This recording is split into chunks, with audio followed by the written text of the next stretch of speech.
episode of Shining the Light On. How are you, Therese? And welcome everyone to today's show. Yeah, I'm excited for this one. We're gonna go kind of down a rabbit hole just for fun because there is something weird that I ran across a few days ago and I shared it with Amber and she was like, whoa, we should talk about that. So I think we're gonna have fun today. I agree. And I'm excited for today's conversation because it's just fun to explore and be curious, like just a lighthearted exploration, essentially.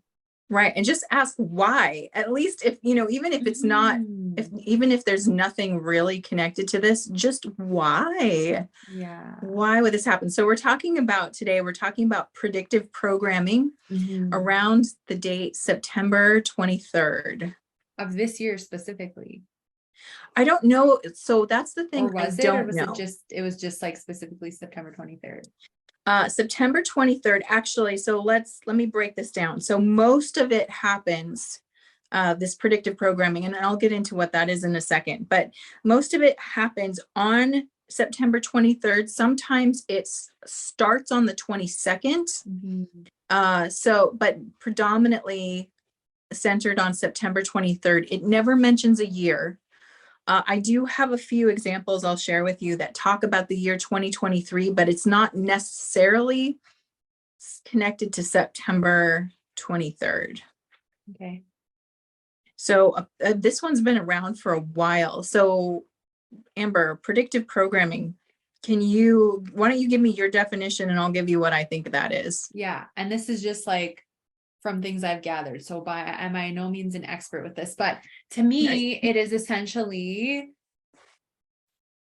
where we have all of these images and videos and symbols planted in our minds of things to come in the future so that when they actually occur, we have less of an emotional reaction, response. It almost like normalizes it or like makes it more acceptable, I guess you could say. And an example I'll give, because I've really noticed this, and I'm going to talk more about this as I start to prepare my new project that I'm not going to really talk about yet, but you and I have talked a bit about it. But what I've observed is like, I think about all the movies where the really beautiful woman gets broken up with, and then she sits on her bed and binge eats. She eats it's like in Reese Witherspoon in the where she's Legally Blonde. Yeah, gets broken up with and she sits on the bed eating the box of chocolates. And then Michelle and Romy's high school reunion, they I think get fired, and then they're like they buy all the junk food and they're eating it, and then they're like walking on the treadmill eating the junk food, right? It's just specifically women in these movies. Goldie Hawn in Death Becomes Her ends up eating like frosting out of containers and has like a cabinet full of them. Yeah. And there's more, but there's so many vivid memories I have of watching these movies and observing them. And I'm like, how can this woman in this movie eat all this and be that thin and look that good? And it would just make me get hard on myself. And then I'm like, oh, this is what you do if you feel like this. And I think that's what actually can amplify and enable a lot of emotional eating behaviors. So that's an example of me observing, because it wasn't until I think a lot of this was seen in the movies and the commercials and things. And now there's like full-blown YouTube channels where people go to restaurants and like binge eat. They're like called competitive eaters. And they literally eat like 15, 20, 50,000 calories in one sitting. It's shocking. Yeah. That reminds me of mukbang, that whole genre of food eating. Have you heard of that? Mukbang? Oh my gosh, we're going to have to talk about mukbang. I'm going to show it to you and then you're going to be like, oh, it's bad. Yeah. It's bad, but that's not what we're talking about today. Okay. Yeah, that's my long-winded definition, just and an example of like. Yeah, no, I like that. I think you bring up a really interesting point I hadn't thought about, which is about desensitization to it. I have a slightly different take on what I think predictive programming is. Although I do think you're right. I do think part of it is like you show it enough, then you kind of assume that's how we behave, right? Yeah. So what you're talking about is neuro-linguistic programming, which is what Operation Mockingbird is neuro-linguistic programming. So the more you repeat something, the more you come to accept it as true. Right. So seeing women get broken up with, and then it's okay to binge You know, if something bad happens to you as a woman, it's okay to just like lose it and just binge on everything, right? As a form of, like you said, just getting used to it. How I see predictive programming, or another side, I should say, of predictive programming, is that the dark timeline group, as I like to call them, there's lots of names for them that we would all recognize, but I like to call them that because they wanted us on their timeline, right? They use predictive programming to implant into the mass consciousness what they want to unfold. So it's kind of how they tell us what they're going to do before they do it. And it's kind of they're like, hey, we're going to show this to you, and if you don't say anything about it, then I'm going to take that as you're cool with it, right? So I'm going to show it to you.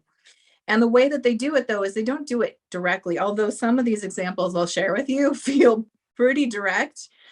A lot of times it's, like Amber was saying, subliminal, symbolic. It's not in reference to something direct. Like a lot of times in this, we're talking about September 23rd. So if you look at that date numerically, you get 923. So a patient will walk into room 923, right? Or they're in room 23 on the 9th floor, or it's happening at 9:23 p.m. or some, you know what I mean? So it's not direct. It's not saying September 23rd, though many times it does as well. And in doing it like this, where they're introducing it to you in all sorts of ways, that's their tricky way of putting it out there. And you know, a great example of this, I don't know if you ever read the book or watched the movie Hitchhiker's Guide to the Galaxy. I do like that movie. It's really, it's cute. And it's a fun story. The story's fun.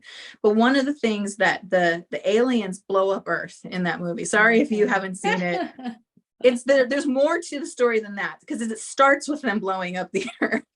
But they blow up the Earth, and when the humans are like, why did you do that? And they're like, well, we had the plans on display for 500 years in Alpha Centauri. It's not our fault that you're too lazy to go look for it. You know what I mean? So that scene reminds me of what they do with predictive programming. It's like they have to tell you their plans because they cannot create against you without your consent. They cannot override your free will. So how do they figured out how to bypass directly telling you is to put it in front of you, like have a bunch of people like popping and locking in front of a 923, and you're like dancing with it, right? So you're like, yeah, but you don't know that the 923 means September 23rd.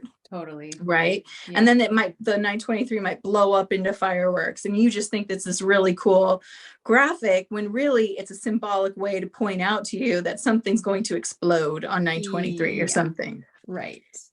Okay. So that's how I see what predictive programming is.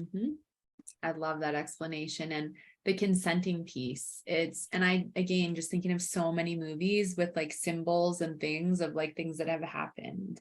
Right? Whether it's the C virus or like other, like, I mean, the movie Pandemic, right? They showed us that way before they did it. And here's the thing, you have to give credit to this group for being clever. They are very clever. In fact, you know what a great nickname would be for them is Slytherin, because Slytherins are known for their cunning and their cleverness. That's their main feature, if you will, is that they've got this ability to kind of think around it. So what they'll do is they'll show it to you, and then people who are critical thinkers or who are good at catching patterns will see them and be like, don't you know this is coming? And they have the perfect way to deny it. They're like, that's a movie, dude. It's for entertainment. Like, you're taking this too literally, too seriously. And so it's a great way to sort of like take down the opposition, because all they have to do is label you nuts. And, you know, everyone's like, well, you're right. That's weird. I mean, like, who would do that? Because no normal person would do it.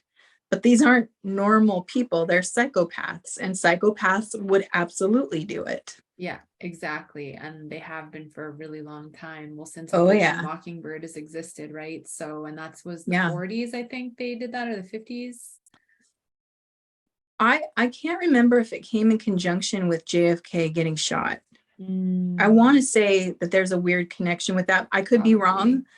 I haven't like sat there and documented that. I just know of it. And Yeah. when we see it in action all the time, for example, the NLP, right, where they're repeating something over and over. Mhm.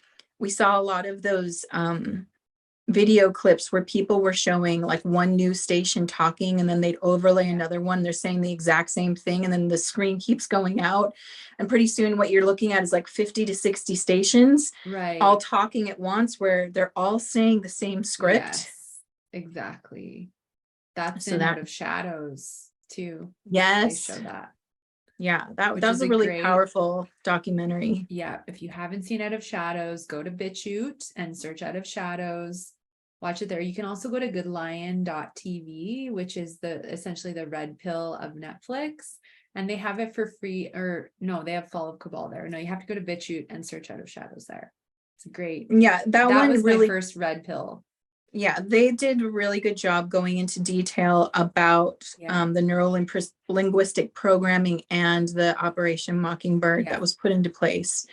And they do touch on what we're talking about right now, which is the predictive programming. Yeah. They didn't mention September 23rd in that one.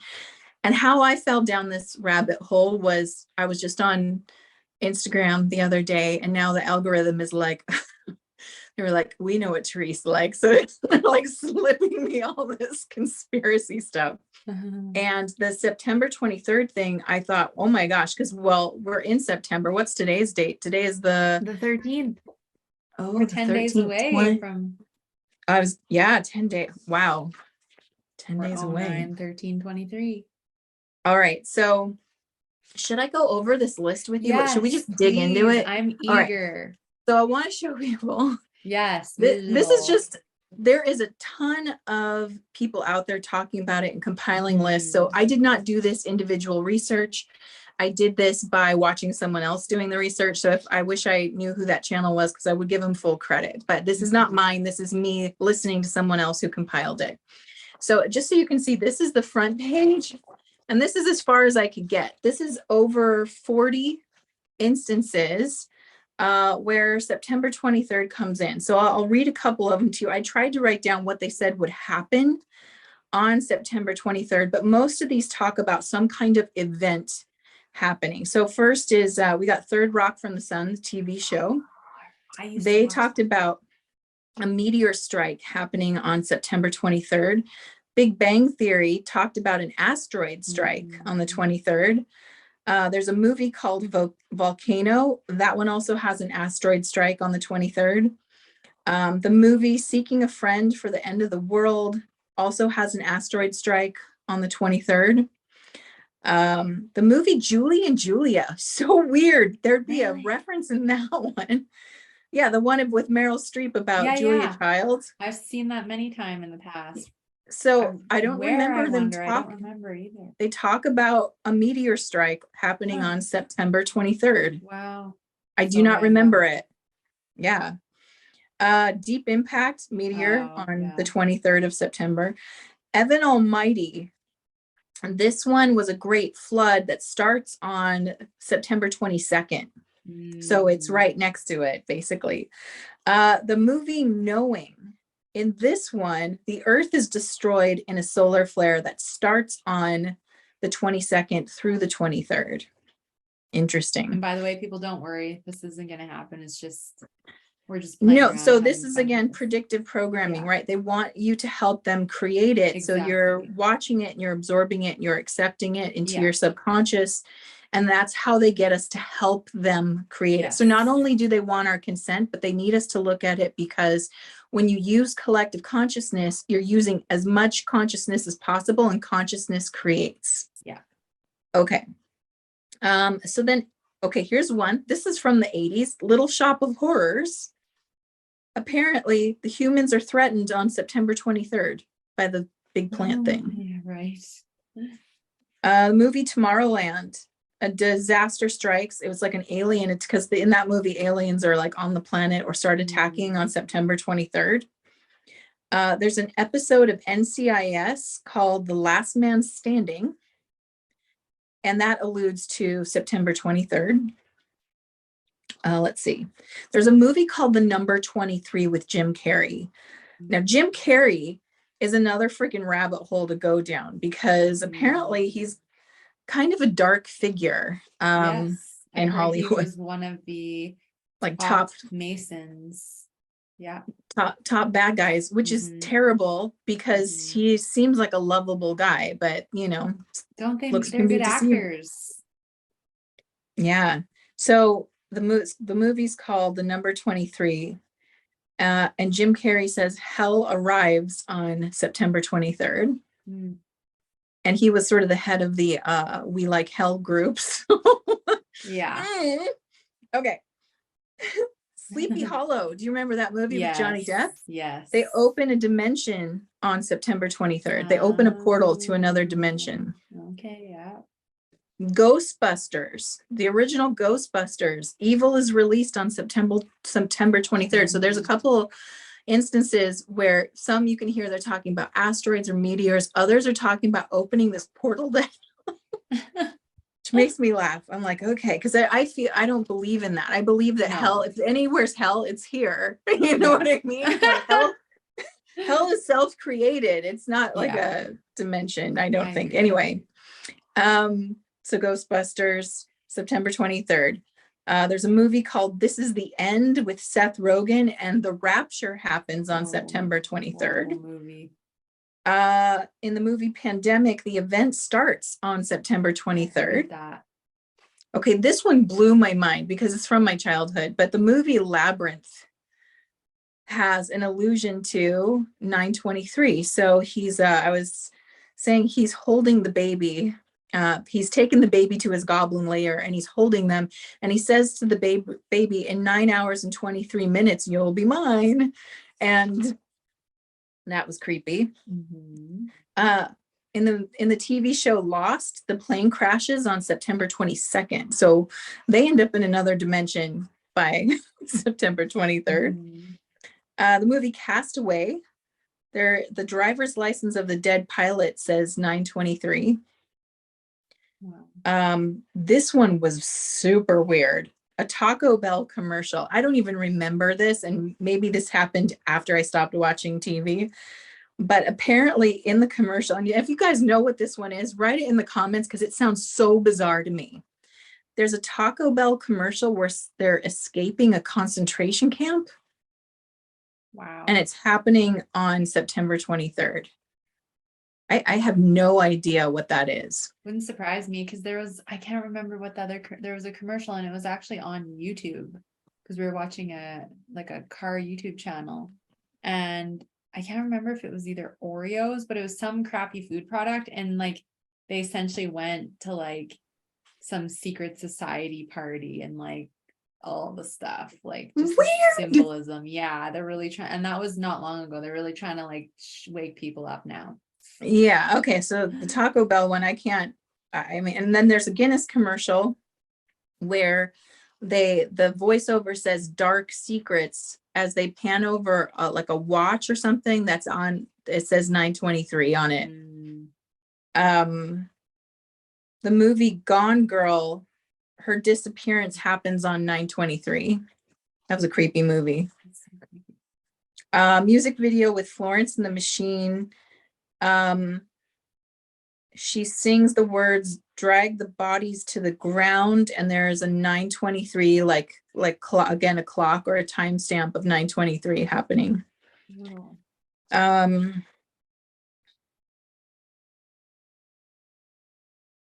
gonna skip that one because I don't really know what that is. In a Rihanna video shows her license plate and it says 9/23. Black Eyed Peas, a calendar in the of the month of Sundays, and that shows 9/23. So there's a lot of like music videos where they'll show calendars and they'll show like all the days up until 9/23 and then all the days after that are X'd out, which is weird. But that's one of those, again, symbolic things where they're not directly stating it. They're just showing you weird things. The music video for Tainted Love, again, this is the 80s, right? A meteor strike happens on September 23rd.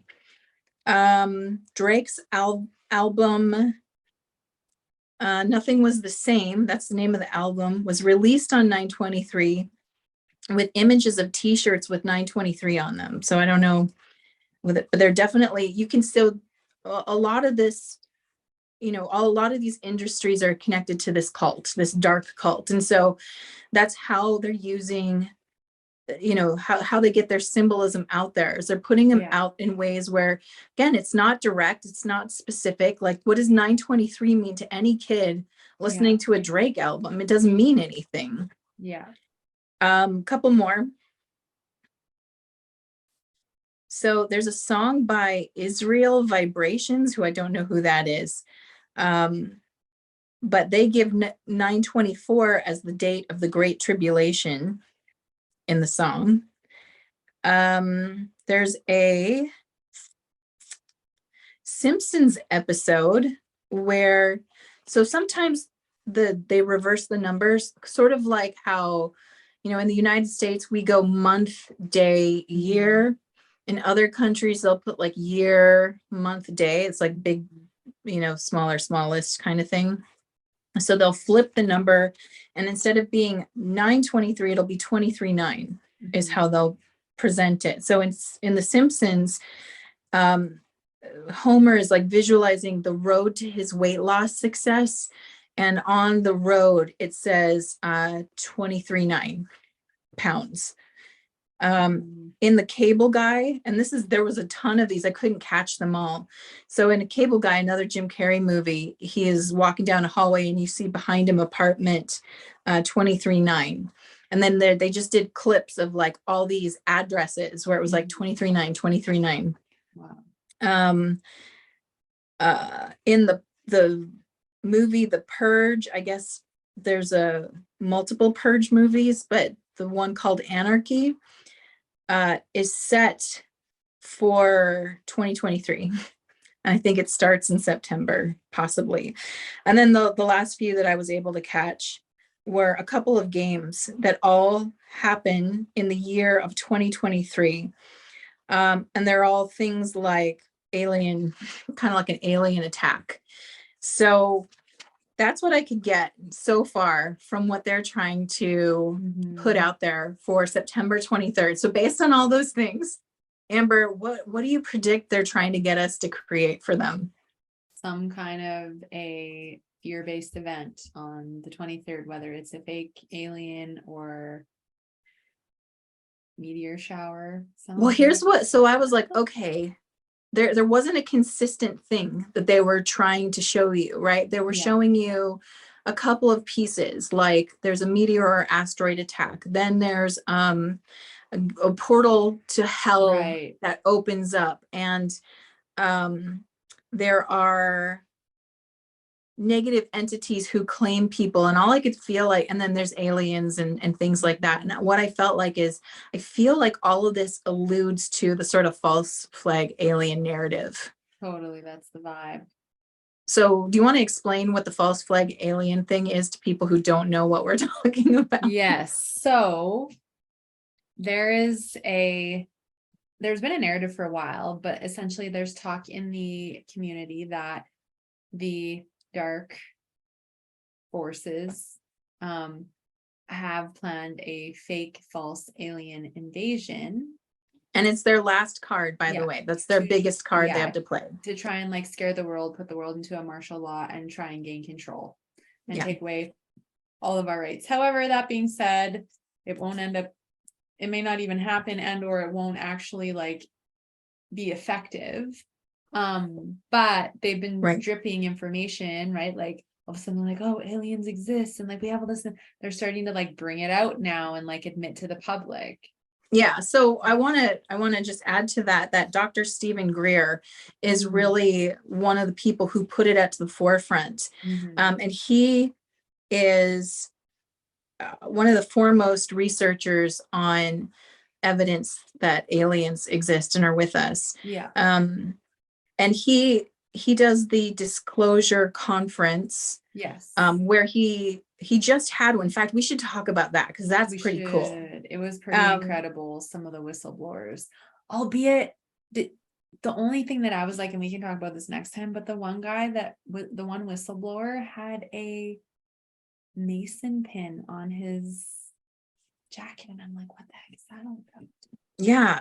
So when it comes to whistleblowers, you know, we don't know what we don't know. All we know is that they're coming forward and sharing information. I have a feeling that there are many people who end up in, you know, who's a great example of this that people could probably relate to is Leah Remini, right? Different ballpark, but Leah Remini used to be a Scientologist and she grew up in it, right? So she was raised inside of it. And when you're raised inside of it, you don't know that it's wrong. You don't, it's what you know, right?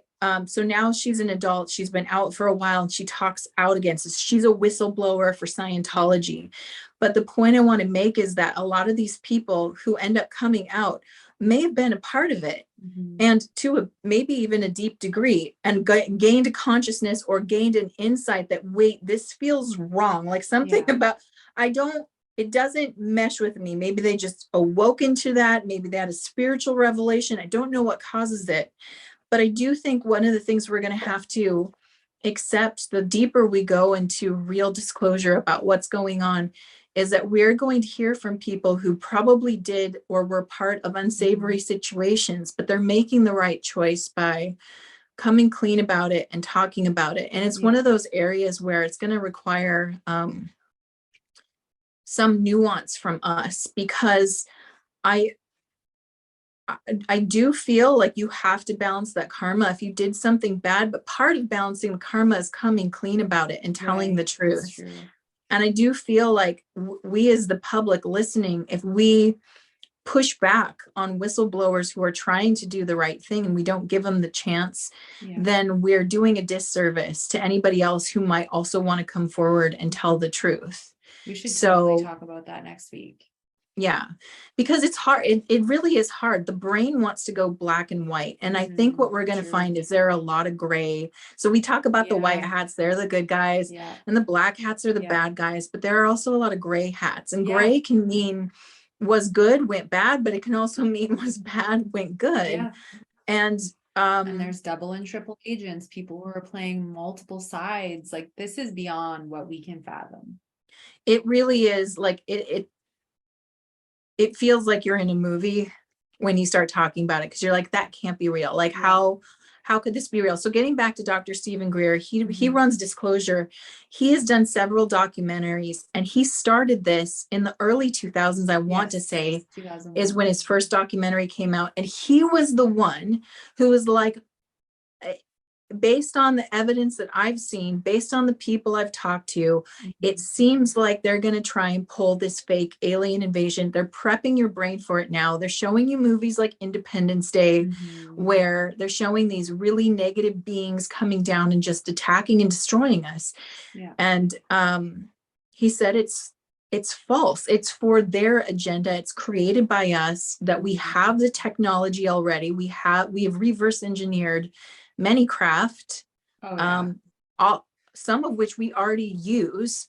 So a lot of those unidentified flying objects that people are seeing is probably Black Ops military, right? So but they won't tell you that it's there. They'd rather you believe that it's real, because it suits their last card. Their last card when they're back against the wall is use the advanced technology that they have hidden from us that we don't know exists, and pretend it's aliens so that they can then, as I understand it, what they want to do is usher in a new religion that would create the global agenda they want, right? So good luck. It's wild. Not gonna happen. It's wild. Well, no, and see, this is where someone like Stephen Greer is really helpful, because if he's out there, the minute someone came out and said, hey, look, this is the thing they're going to try and pull, don't believe it. As soon as he did that, he disrupted the predictive program, because now you've got enough people listening to that going, wait, so it's not real. So I shouldn't get worked up or excited. Oh, they're going to try to, I don't consent to that. I don't agree to that. And if they try it, I'm not going to believe it's aliens. I'm going to think it's them most likely first, which was beautiful. I mean, believe it or not, that act of bringing out the information is quite disruptive to the field of creation, because again, when you've got consensus of thought, then you can create what you're trying to create. But when you start splitting the collective up into groups where some think it's going to happen, some think it won't, some think this is fake, some think it's real, now you've warped the creation. Yeah. And you won't get the outcome you're going for. You're going to get a very different outcome, which might mean a half-hearted attempt that gets, torn down really quickly. Yeah. And I know because at the end of his latest conference, and you can go to his Yes, YouTube let's channel, talk Dr. about that. Stephen Greer, he announced that there's a kill switch on, like, essentially he's like, you have 6 months. Yep. Okay, End of the year. To bring out and admit that there are thousands of technologies and things that you've been suppressing. And if you don't publicly announce it and start providing it to the humanity, The public, yep. we are going to drop a ton of dirt on the dark forces. Right. So they just pulled a really ballsy move where they really did basically announce they have a kill switch, that it would be pretty devastating to the negative group if this got released on them. And again, it seems like a tidal wave of information. When he announced that, it was to like I want to say Associated Press. He had a big press conference when he did it. And he had whistleblowers come forward with them who were from like different branches of the military, talking about their own personal experience with the technology that these Black Op groups have. So why I find that so fascinating is because he basically gave them the ultimatum to the end of the year or beginning of next year. So that we're now at what? September, October, November, December. They've got like 3 months. So yeah, exactly. Right.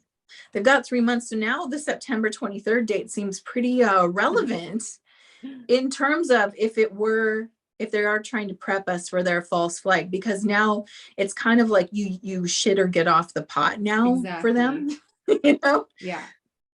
I love that term. So, yeah. Well, that's where they're at, right? So I find it interesting because, again, they never gave us a year. Like I said, there were a few games I mentioned that have the year 2023, but those don't necessarily mention September. It was like, those are just honorable mentions. So now what I'd like to talk about really quick is, so I work with numerology. I love using numerology and numbers, and because numbers are the language of the universe, they're universal. That's why if we were to communicate with other species, we would most likely communicate with them in math first. And I even think Carl Sagan, that's kind of how he did a portion of his communications, was numerically. I could be wrong about that, but I kind of feel like he did. So we were talking about the likelihood of big events happening. So we are in this sort of end game period where there's a convolution of events happening, right? So we've got the ultimatum by the end of this year, do this or else, right? We've got second wave of the pandemic coming back, right? We've got a major election in the United States that affects the rest of the world. We've got war happening that keeps escalating and other countries starting to get involved. We've got, our economic systems in the shitter and is going to collapse soon. And we've got countries switching over to a different, more benevolent system, but that's happening, right? So you can see it's like a huge storm is really where we're at. So what I wanted to do was sort of look at the numerology of 2023, the universal year, and then of 2024, because my feeling, so we can give our predictions, but my feeling is 2024 is the big year. Amber, what's your feeling about that? Same. Yeah. All right. So if we look at 2023, we take the numbers individually and add them together. So 2 + 0 + 2 + 3 is a 7. Okay, so if we're looking at a 7, 7 is the number of the spiritual seeker.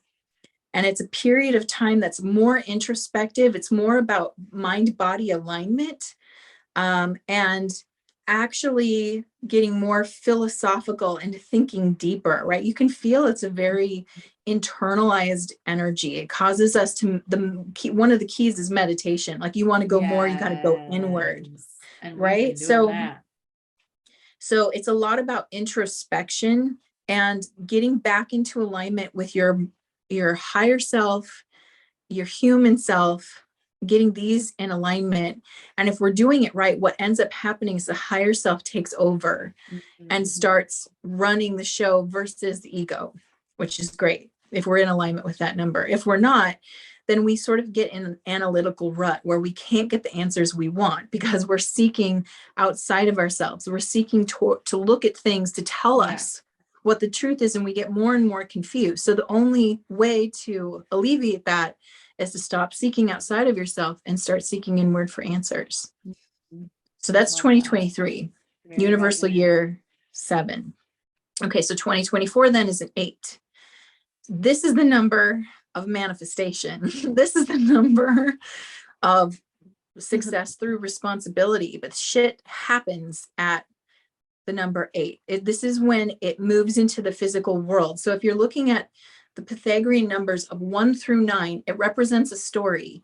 And up until 8, everything has been kind of like germinating and building up to something. But 8 is when, I like to use the metaphor of a tree. So if 1 is planting the seed, the 8 rather is when the tree starts to bear fruit. Now you have something to hold. Something is happening. Something tangible is here.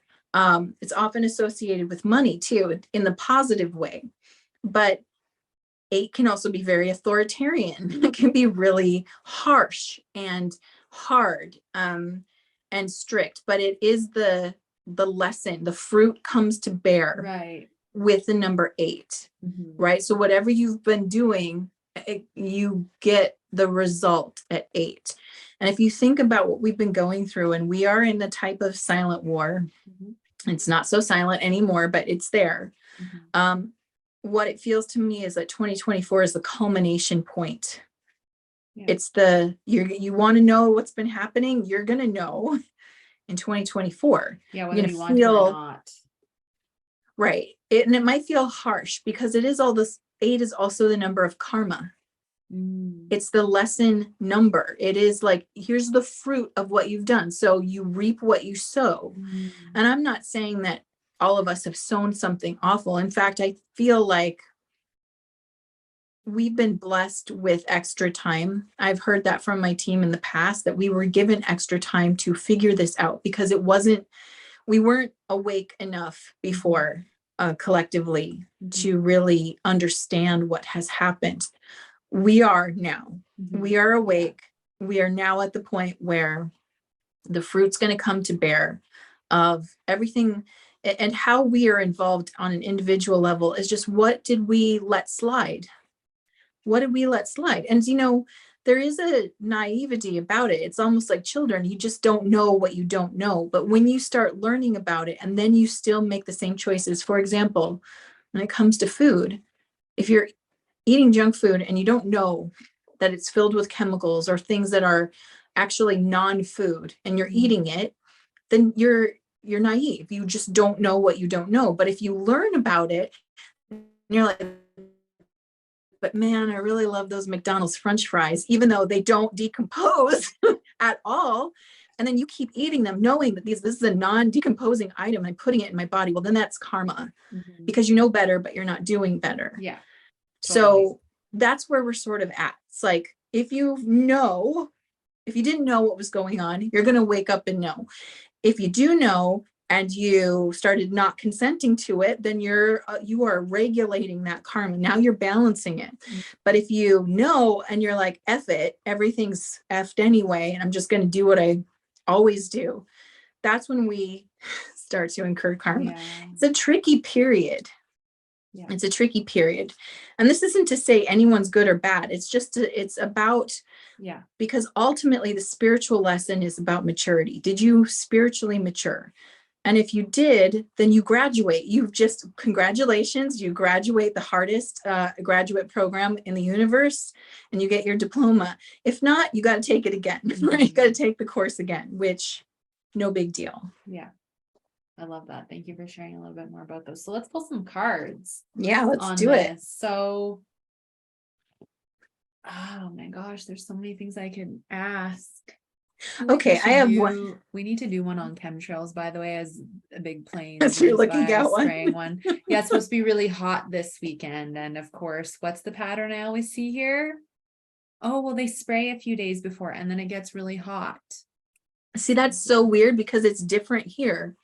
What I see is we'll have a nice warm day and then we'll see the chemtrails and the next day it's cloudy and raining. Yeah. So No, it's always to warm it up here. That's wild. And we're in a drought down here. We're in phase 2 water preservation or whatever, because they're literally been manipulating it all year to make it not rain.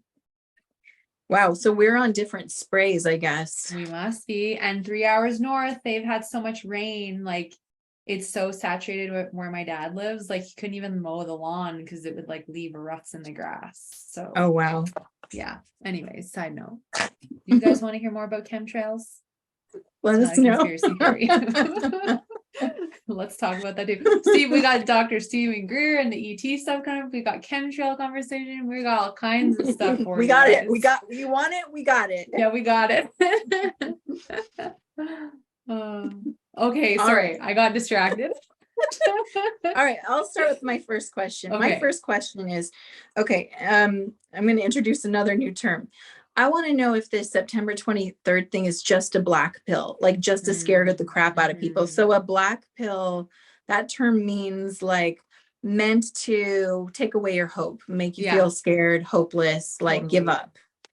So let's find out if that's what this is, because I honestly, a lot of the information when you start watching it is like, on September 23rd, of course, the world comes to, and I'm just like, this is so hard to watch because it's not resonant for me. Okay. Hard eye roll. Okay. Okay. Is the September 23rd stuff just meant to be a black pill to scare people? Oh, this one. 2. Okay. This is such a weird answer. No, it's not. This is the 10 of Cups satiety, which is like a, what I get from them is like, it's a completion card, right? So it's emotionally completing something. Something emotionally comes to closure or makes sense or comes together. So, you know, from the negative group, this would not be the outcome that they're trying to get. So having this information out there and having people talk about it is just like what Stephen Greer did. They just put a pin in the balloon and deflated it. So anything that was trying to and why I asked what are they deflating? They're just, this is about like not being at peace mentally. So this is the peace card in reverse, 2 of Swords. It's minor and it's like a minor irritation, but the idea was like, I don't want you to be able to rest. I want you to be like, you know, clinging to your bed sheets and like quivering and bracing for something. And it didn't happen. So now people are like more, what ended up happening is like, oh God, my team is showing me. You remember the movie Beetlejuice? Yeah. Where when they first try to scare Lydia, they put like sheets on and she's like, my mom's going to be so mad that you cut holes in the sheet. So it doesn't work, right? They're like, ooh. And she's like, can I take a picture? You know, like she's taking pictures. She's not affected by it. Yeah. And that's the same thing that this is happening here. So whether someone is trying to black pill or scare, that didn't even work. Yeah. Because it just makes people go, whoa, that's weird. Like, cool. Totally. It's like a weird,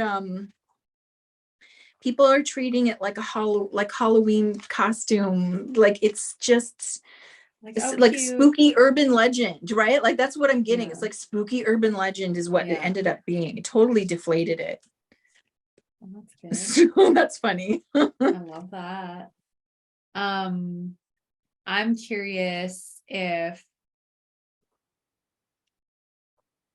is there anything we should do from now leading up to this date to assist with the energies or the highest timeline?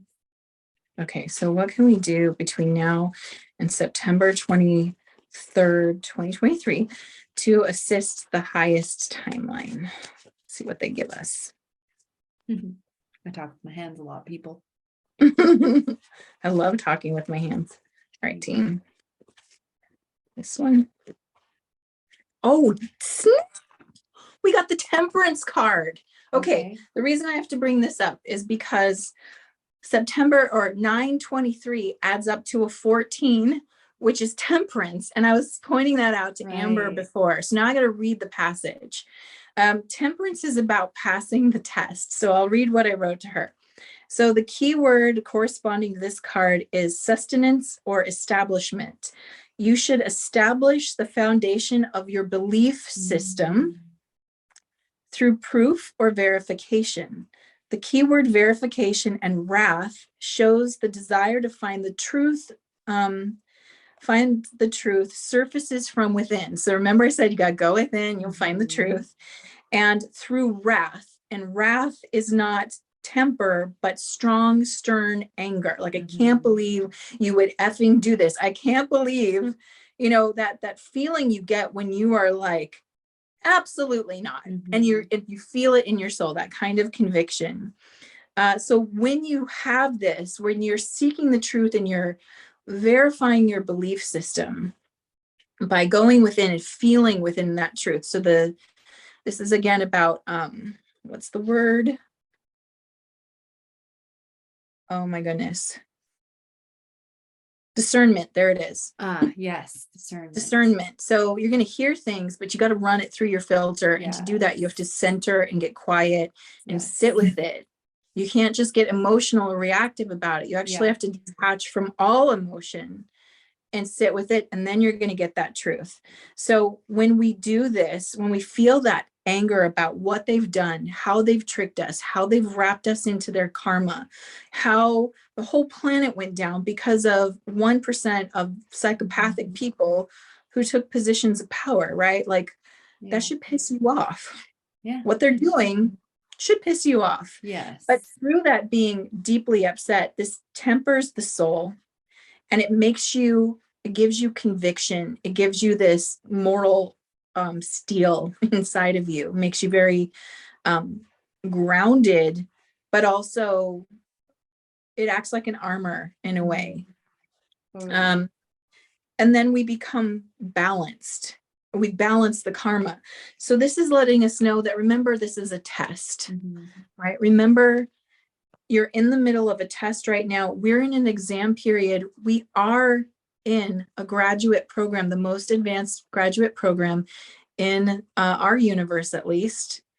And that's Earth. Believe it or not, like, we're often sold that humanity is like the wimps or the weak ones. Or if you look at like how they put it in movies, like sci-fi stuff, it's always humans are, oh, save us, we're so weak and fragile. No. And on a soul level, this is an advanced program. If you pass this program, you go on to do like amazing things. And we want to come back. That part I have a hard time grokking, because I'm like, I just want to get out of here. Like, how do we move forward and go to something cooler? Because this isn't that cool. I'm wrong. My team tells me right now I'm wrong, because there are souls lined up to get into this program. It's hard to believe right now. I know, right? Like, from this perspective, we're like, what are you smoking over there? You guys have it really good. But no, this is an advanced program. If you don't pass it, you actually want to come back to pass it. It's that big of a deal. And I've heard other people say this, and I agree with the statement: we are the strongest of the strong. You don't get into this program willy-nilly. You have to have shown that you have enough training, enough fortitude, and enough strength to do this program, because it's guaranteed to be really tough. And so therefore, graduating from this program is a huge honor. And we're in an exam period, and we don't know how long the exams last. Maybe for 10 days, maybe for another year. We don't know. That's not the point. The point isn't to sit there and go, how long is this test going to take? The point is to remember, I'm in the middle of a test. And the test is, there's false illusions appearing real. I have to choose whether or not I'm going to believe that or dig deeper into my truth. I need to decide if everything's worth reacting to, because whatever I do, I create. So if I react with anger or fear, I'm creating the thing I'm angry and afraid of. If I react from a place of calmness, detachment, wisdom, if I tap into the inner knowing and feel on inside and go, are we doomed? And I never feel doomed. Me either. Even when things suck out here, even when Biden runs our country, I still don't feel I don't feel doomed. I feel disappointed. And I kind of, quite frankly, am, I'm trying to just enjoy the movie because it's kind of hilarious. Right? Like, it's right. You got to just try and enjoy the movie. Exactly. And meditate a lot. Yeah. And realize when it gets to you that you need to step back, right? Totally. I'm watching. It's like there's some TV shows where it's like you want to watch it because it's really addictive, but it's also really upsetting. Yeah. And you got to know, like, I'm not in the right mental space for this right now. Yeah. I need something lighter and fluffier and happier. Totally. And you got to practice walking away. Nothing's going to, it reminds me of like elections when people would be glued to the TV because they believe if they watch it, they can will it to go a certain way. No, you don't need to be glued to this movie. You check in, you watch it. As soon as you start to feel that you're wavering in your belief or your faith, you step out. You go connect back with nature. You go, hug a tree, hold a cat, pet a dog, play with kids. Do something that's life affirming and reminds you that, this is one aspect of what we're going through. It's not the all. There's so much more. And it's really what you focus on that you're going to experience more of. So if you focus on this a lot, you're going to experience the pain and suffering of it a lot. If you focus on what's working, what feels good, what lights you up, you'll experience more of that. Well said. That is such good guidance. Such amazing. Thank you, universe and team, for the guidance. We appreciate you. Yes. So where can everyone find you if they want to learn more about you and your work and all your gifts? Yeah, so you can go to blythestarlight.com and you can see all the things that I'm doing over there. I highly recommend checking out my YouTube channel because that's where I do the karma cards. Yes. And I talk to my team and I ask them every week, what should we be focusing on? Like, where's the most aligned place to focus? And it's always really beneficial and helpful. And it really is about you and your journey because this is your graduate program. So they're really wanting to help assist us and doing the best we can while we're here. It's true. It's true. And you have to go check out our karma cards and everything. It's so good. And Amber, how about you? How can we work with you? Yeah. So if you want support to strengthen your self-care practices and connect more with your body and build more awareness and heal self-sabotaging behaviors like emotional eating that are no longer serving you, you can find all the details below to book a consultation. Check out my website, listen to the podcast and beyond. And this is all going to help you get more grounded and calm and in trust of the unfolding of the external world. And it's going to just help you have tools to use to cope in a healthy way, which is amazing. Yes, I love the work that Amber does, especially your guidance about working with your nervous system has been really helpful during this time. Good. Yes, it's so important. And it's simple things that can really make a big difference. So it's there if you feel called. So thank you everyone for joining us today. This is a really great conversation. So excited for next week to talk more about ETs and Greer and all this stuff. I think. Oh my gosh, that I totally feels really good. Yeah. That topic's going to be a lot of fun. Yeah, I agree. So if you have any topic ideas, if you have anything you want to see, please don't hesitate to leave it in the comments below. Otherwise, have the most amazing rest of your day, and we'll see you next week. Same time, same place. Take care.